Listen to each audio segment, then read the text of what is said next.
एक गांव में लालचंद नाम का एक कंजूस सेठ रहता था। वह इतना कंजूस था कि उसे खाने पीने में भी कंजूसी करता था और कभी भी किसी को दान नहीं देता था।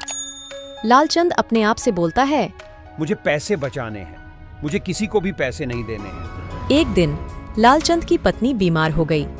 उसे डॉक्टर को दिखाने के लिए पैसे की जरूरत थी। लालचंद के पास पैसे थे, लेकिन वह अपनी पत्नी के इलाज के लिए पैसे खर्च नहीं करना चाहता था।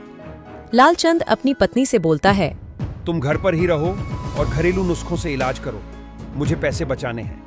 पत्नी रोते हुए बोलती है, लेकिन मुझे डॉक्टर को दिखाना है, मेरी हालत बहुत खराब है। लालचंद गुस्से से बोलता है, चुप रहो, मैं तुम्हें पैसे नहीं दूंगा। लालचंद की पत्नी की हालत दिन ब दिन बिगड़ती गई। अंत में उसकी मृत्यु हो गई। लालचंद को अपनी पत्नी की मृत्यु का बहुत दुख हुआ, लेकिन उसे सबसे ज्यादा दुख इस बात का था कि उसने अपनी पत्नी के इलाज के लिए पैसे नहीं खर्च किए थे। लालचंद अपने आप से बोलता है, मैंने ये क्या किया? मैंने अपनी पत्नी को मरने दिया। मैं कितना कंजूस हूँ। लालचंद की पत्नी की मृत्यु के बाद उसे अपनी गलती का एहसास हुआ। उसने अपनी कंजूसी को त्यागने का फैसला किया। उसने गरीबों को दान देना शुरू कर दिया और जरूरतमंदों की मदद करने लगा। एक दिन लालचंद एक गरीब भिखारी को पैसे दे रहा था। भिखारी ने लालचंद को धन्यवाद दिया और कहा, भगवान आपको और भी धनवान बनाए।